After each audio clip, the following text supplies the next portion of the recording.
Imagine walking into the world of credit analysis. At first, it seems like every analyst is doing the same thing, checking whether someone can repay debt.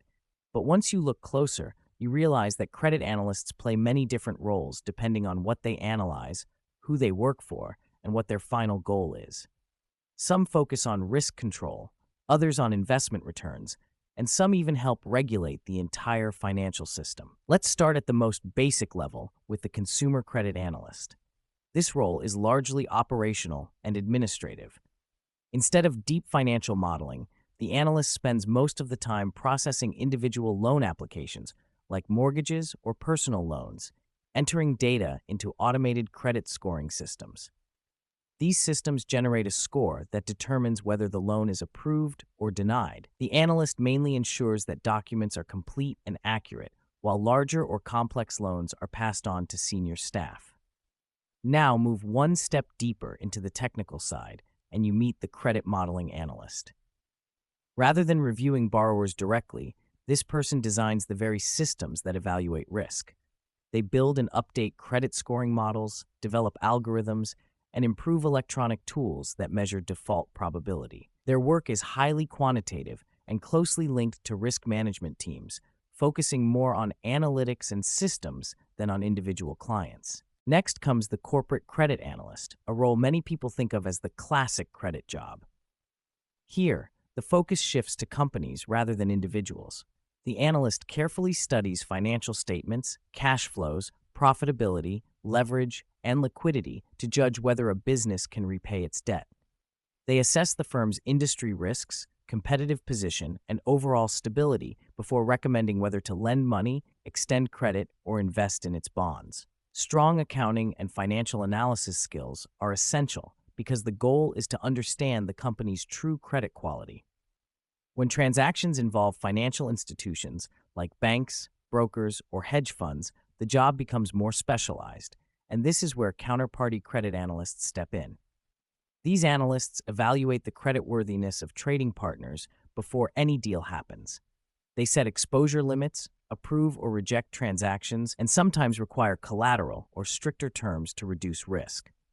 Their analysis covers capital structure, asset quality, earnings stability, and liquidity, because one weak counterparty can create significant losses in derivatives, repo, or foreign exchange markets.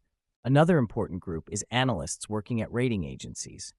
Their job is to provide independent opinions on the credit risk of bonds and other debt securities issued by corporations, banks, or governments.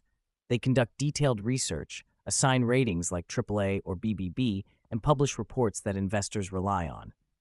These ratings influence borrowing costs and investment decisions across the entire market, making their assessments extremely influential. On the investment side, sell-side and buy-side fixed income analysts combine credit analysis with return analysis. They don't just ask, will this borrower default? They also ask, is this bond offering enough yield for the risk we're taking? They compare securities, look for mispricing, and recommend buy, sell, or hold decisions. Their focus is balancing risk and reward to maximize portfolio performance. Then there are bank examiners and supervisors who act like the health inspectors of the financial system. Instead of chasing profits, they protect stability. They review banks' balance sheets, check regulatory compliance, run stress tests, and ensure that institutions remain strong enough to survive economic shocks.